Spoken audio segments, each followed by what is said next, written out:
The scent of polished mahogany and old money clung to the executive floor of Richardson Global. Victoria Richardson, VP of Operations, Harvard MBA, and the silent architect behind 5 years of record-breaking growth stood in her corner office. As her father's words echoed off the glass walls, "Clean out your desk by noon," he didn't even flinch. Dressed in a tailored navy suit and a Hermes tie Victoria had given him last Christmas, her father looked more like a politician than a CEO. His voice carried the same patronizing calm he used when she was 12 and dared to suggest a new idea at the dinner table. "The board agrees. You're not cut out for this."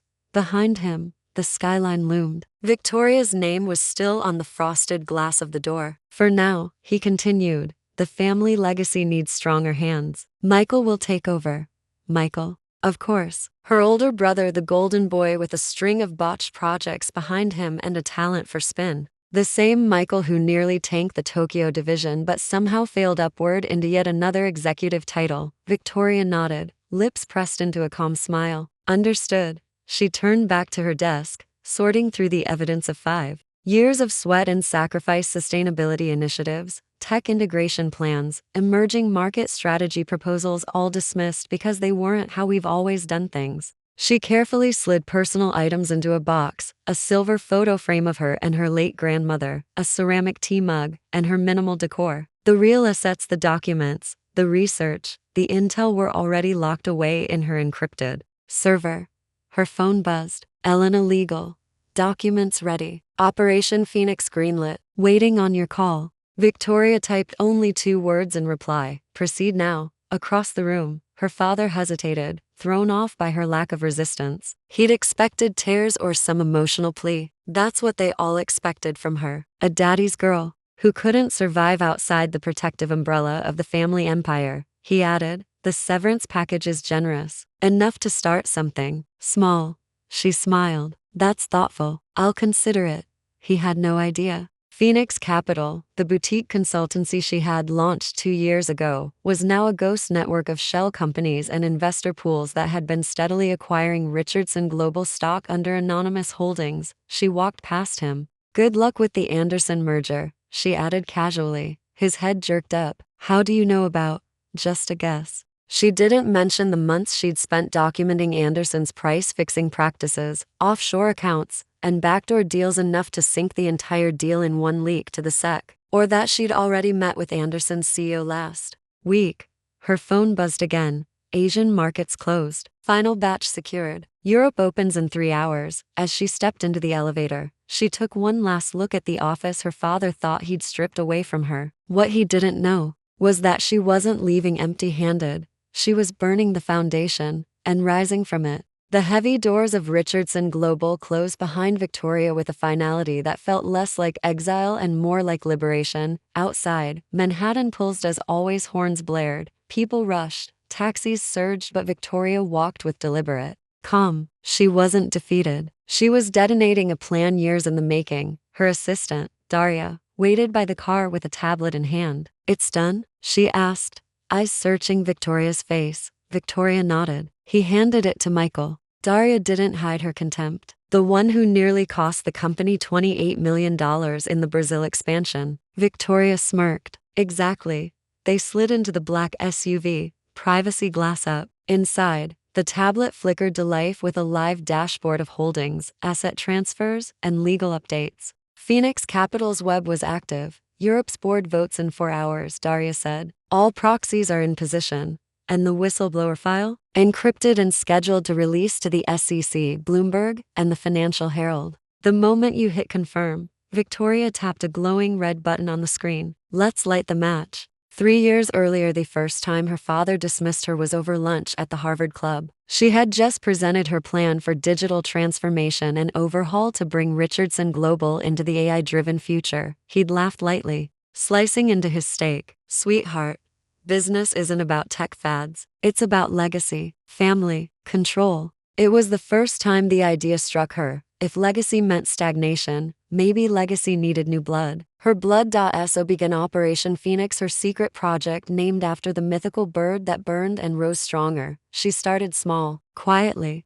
registered Phoenix Capital under a friend's LLC, then began acquiring Richardson stock fractional at first, through proxies, shell accounts, international fronts. She funneled her bonuses, investments, and inheritance into it. She kept her head down at Richardson, building value, avoiding attention, and all the while preparing to own the very empire that dismissed her. Present-day downtown Manhattan, Victoria entered the sleek, minimalist offices of Phoenix Capital hidden in plain sight on the 47th floor of a midtown tower. On paper, it was a boutique consultancy. In reality, it was a weapon. "Pull up the Anderson file," she said as she stepped into the war room. A wall-sized screen lit up with charts, leaked emails, and internal memos. One document showed Anderson's undisclosed liabilities in Eastern Europe. Another revealed a scandal involving environmental violations. "Leak it in 30 minutes," Victoria instructed. "Time it so it hits before the merger vote." The room buzzed into motion. Michael wouldn't know what hit him. A T. Richardson Globalmackey sat at the head of the executive table, grinning like a wolf in a new suit. Around him,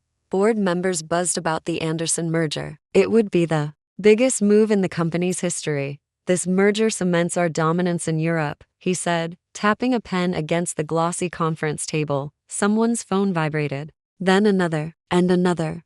Brows furrowed, voices lowered. "Turn on Bloomberg," someone muttered. The large screen flicked to a breaking news alert. "SEC launches investigation into Anderson International price fixing, environmental fraud, and tax evasion allegations emerge." Michael's face drained of color. Who the hell, he started, but his voice was drowned by the rush of board members checking devices, whispering urgently. "Someone said it. We need to halt the vote." Another. "This could tank our stock. We're exposed." From the hallway, Harold Richardson stepped in, pale and fuming. "What did you do?" Michael stammered. I didn't know." Harold turned on his heel. "Get your sister on the phone, now."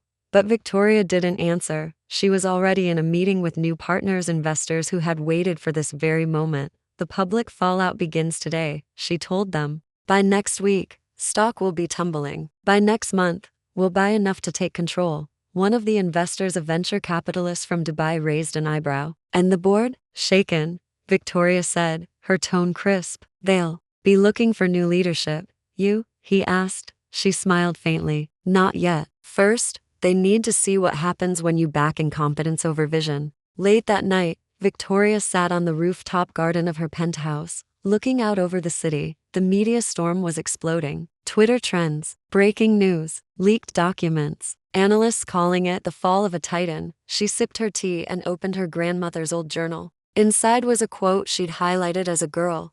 "They tried to bury us. They didn't know we were seeds." Her phone buzzed again. "Daria, Richardson stock down 17% in 4 hours. Michael under internal review." "Daria, follow up. Your father just called." 3 times, Victoria set the phone down. Let them squirm. She wasn't done rising yet. The next morning, Richardson Global was in free fall. The lobby swarmed with reporters and photographers. Security struggled to contain the chaos as executives slipped past cameras with heads bowed and lips tight. Harold Richardson sat behind his massive mahogany desk, staring at the 3 headlines splayed across his screen. Anderson implodes, merger frozen amid SEC probe, Richardson Global stock plummets, shareholders demand accountability, whispers of sabotage inside the legacy empire he had built. Richardson Global from a regional real estate firm into an international powerhouse. But now, as age crept into his bones and scandal tainted his name, he knew the board would demand blood, and only one name would satisfy them. Michael,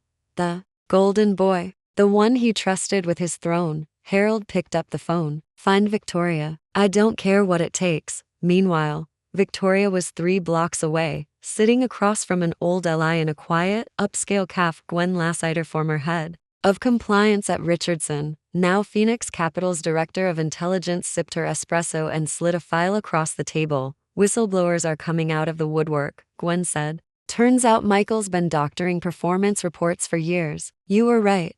Victoria opened the file. Fabricated forecasts, inflated growth numbers, silenced auditors, all meticulously buried under Michael's charm and Daddy's blind trust. "This will gut their credibility," Gwen added. "Good," Victoria said. "Now, we cut deeper." At Phoenix Capital headquarters, Daria was leading a private call with their growing alliance of stakeholders, hedge fund managers, former Richardson board members, and foreign investors. The Phoenix web was expanding. Victoria joined the call. Midstream.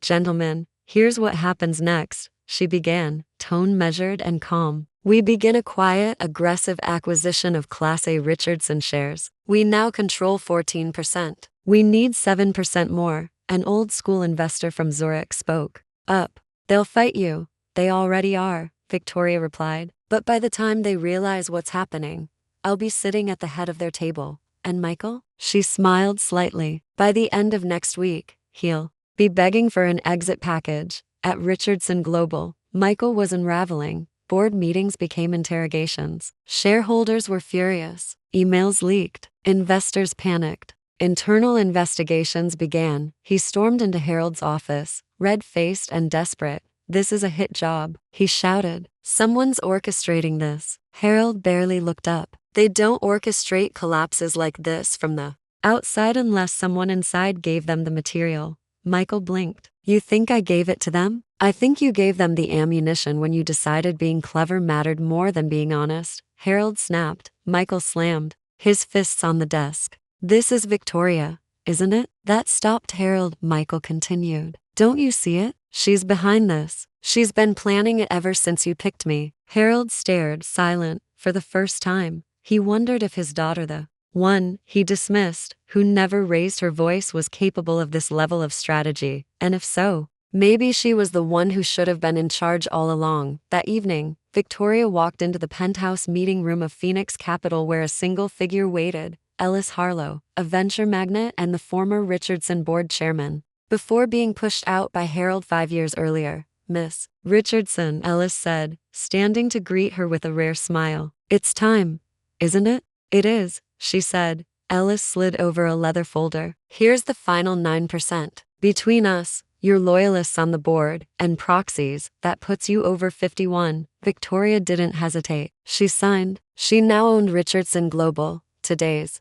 later emergency board meeting conference room was tense. Richardson executives sat in stiff silence. Michael fidgeted beside Harold. Empty chairs filled with proxy attendees whispered to one another. Harold looked around. "What's the meaning of this emergency session?" One of the board members stood. "A motion has been raised to reevaluate company leadership and ownership structure." Michael barked. "What motion?" "This is insane," another board member responded calmly. "It's not. Phoenix Capital has acquired controlling shares. Effective immediately, the Richardson family no longer holds majority control." Harold blinked. "That's impossible." The door opened. Victoria stepped inside. All eyes turned. She walked slowly to the head of the table, where Michael sat. He stood, eyes wide. "You?" She didn't flinch. "Yes, me. You did all this?" She looked at him with piercing calm. "I did what you could never do, Michael. I built an empire while you posed in its ruins." She turned to the board. "Effective immediately. I am assuming the role of interim CEO. A full restructuring plan is already in place. Financial stabilization begins today." Michael lunged. "You can't just walk in here and you're fired," she said flatly. He froze. She nodded to security outside the door. 2 guards stepped in. "I suggest you take your belongings and leave quietly," Victoria said. Michael looked to his father for help. Harold stared at the table, silent. Security guided Michael out. Victoria turned to her father. "I offered you a seat at the future," she said. "You chose the past." Then she sat in the chair that once belonged to him. The era of Phoenix had begun. The invitation arrived tucked inside a sleek black envelope with gold script. "Join us for a private dinner to honor the Blake family legacy," it read. Location: the Blake Tower rooftop, home turf of Blake & Co., Angela's former battlefield. The same rooftop where Marcus once toasted to Angela's so-called failures. The irony was delicious. Angela adjusted her minimalist black silk dress in the mirror. It was elegant, understated, just like the empire she had quietly built. Her pearl earrings, a gift from Elena, gave off a soft sheen under the light. There was no need to show off. Tonight's power wouldn't come from appearance, it would come from truth. By 7:00 p.m., the rooftop was filled with board members, investors, socialites, and the ever-watchful press. Angela entered last. Heads turned. Her entrance was quiet, but commanding. Marcus nearly dropped his champagne flute. "You're here," he muttered, recovering. "Wasn't I invited?" Angela said smoothly, her voice a practiced calm. He forced a smile. "Of course. I didn't think you'd come." Angela took a glass from a passing waiter. "Why miss the tribute to your family legacy?" Before Marcus could respond, a familiar face approached. "Robert Langley, founder of Langley Ventures and a significant investor in Blake & Co. Angela Blake," he beamed. "We've been eager to finally meet the mind behind Nova Strategies." Marcus stiffened. "Nova Strategies?" Angela sipped her drink. "Oh right, I forgot to mention. I started a firm. Small thing really. We only manage 3.2 billion in assets." The crowd went quiet. The numbers echoed like a bell tower in the night. "You started Nova?" Marcus said, eyes narrowing. Angela turned to Robert. "I thought Marcus already knew. He's been too busy making speeches about legacy to notice who's quietly rewriting it." Elena, now standing by Angela's side, added, "Nova just acquired majority shares in Blake & Co. as of this morning." Angela didn't want to announce it until the right moment. The room gasped. Flashbulbs popped. Even the waiters paused mid-step. "You're lying," Marcus barked, his voice cracking. "You don't have that kind of power." Angela handed him a folder. "Board votes. Signed. Sealed. I have controlling interest. I don't need your approval anymore, Marcus. I own what you thought I'd beg to be part of." He flipped through the pages, desperation turning his face red. "This can't be." "Oh, it can," Angela said, "and you should thank me. I didn't take everything, just the seat you never gave me." A voice from the crowd spoke up. It was one of the board members, Mrs. Caldwell. "So all those recent acquisitions, this stabilization of our China portfolio, that was you?" Angela nodded. "Nova advised those moves, quietly, efficiently." Marcus stood frozen, humiliated in front of the same people he once dazzled. Angela continued, "You used to say I didn't have the backbone for business. Turns out I had something better: clarity. I built Nova with people who believed in more than bloodlines and blazers. I built it from rejection." Elena smiled, stepping forward. "And I'd just like to announce that Marcus has tendered his resignation. The board accepted it 10 minutes ago." Marcus's face contorted. "You can't." Angela cut him off. "You'll receive your severance. Generous, considering, but effective tomorrow. Your keycard won't work." Silence. Then, applause. It started small from one investor, then two, then a wave. Not the polite clapping of obligation but genuine respect. Angela turned to face them. "This isn't revenge, it's reinvention. For too long, this company was run on ego. From now on, we build with purpose." A journalist called out, "Angela, how did it feel to watch your family underestimate you?" She paused. "I needed them to," she said. "Their doubt was my blueprint." The rooftop lights dimmed slightly as the skyline behind her glittered. Angela walked to the edge, glass in hand, and looked out over the city. She had come full circle, but this time, she wasn't begging for a seat. She had built the table. The headlines the next morning were merciless. Angela Blake takes control of Blake & Co. In shock power move, the sister they ignored is now the woman in charge, from invisible to invincible. Angela Blake's rise to power. Angela skimmed them on her phone as she sipped her coffee in her high-rise office, one far grander than the one Marcus once banished her from. The Nova headquarters buzzed around her. Elena entered, tossing a glossy magazine onto Angela's desk. "You've officially entered the Women to Watch list." Angela smirked. "Took them long enough." The article showed a photo of her from the rooftop dinner, poised, confident, her black dress blending into the night sky behind her. The image didn't just say power, it screamed it. Elena pulled up a chair. "Marcus is in hiding. Rumor is he tried to offer his services to a rival firm. They declined, said they don't hire men who lose to women publicly." Angela raised an eyebrow. "Harsh, fitting," Elena replied. Angela turned thoughtful. "I'm not interested in watching him crash. I just wanted the narrative to change." "It has," Elena said. "You changed it." "Over the next few weeks," Angela reshaped Blake & Co. from the inside out. She merged its best teams with Nova's, eliminated bloated departments run by Marcus's old cronies, and installed fresh leadership, diverse, strategic, forward-thinking. Within a month, stock prices soared. She launched a mentorship program for women in finance, funded a scholarship under her mother's name, and opened satellite offices in regions Marcus once called unprofitable. Those regions turned a profit in record time, but the most surreal moment came when Angela received an email from her father. Subject: dinner? She stared at it for a while, heart still, but not cold. He'd said nothing for years, not after the rooftop dinner, not after the takeover, not even after she made the front page of Forbes. And now, 3 words, Angela called Elena. Should I go? She asked. Do you want to? Elena replied. Angela thought, yes, but not for him, for me. They met at an old steakhouse downtown, one of her father's favorites. He looked smaller than she remembered, older, less the titan, more the tired man. You look just like your mother, he said, eyes soft. Angela sat across from him, calm but unreadable. You used to say I'd never be more than an assistant. I was wrong. The words hung heavy. She wasn't there for an apology, but hearing it mattered more than she expected. I saw what you did to Marcus. You didn't just take the company, you turned it into something better. I didn't do it to punish him, Angela said. I did it because the company deserved more than politics and posturing. He nodded slowly. Your mother would be proud. I was too blind to see it then. Angela leaned in slightly. You saw it. You just didn't want to admit a daughter could be sharper than the sons you favored. He looked down. I didn't come here to defend myself. I came to say thank you for saving the family name. Angela set her fork down gently. I didn't save it. I rebuilt it, and I won't let it become what it was. They didn't hug. There were no tears. But when they stood to leave, her father hesitated. May I call you sometime? He asked.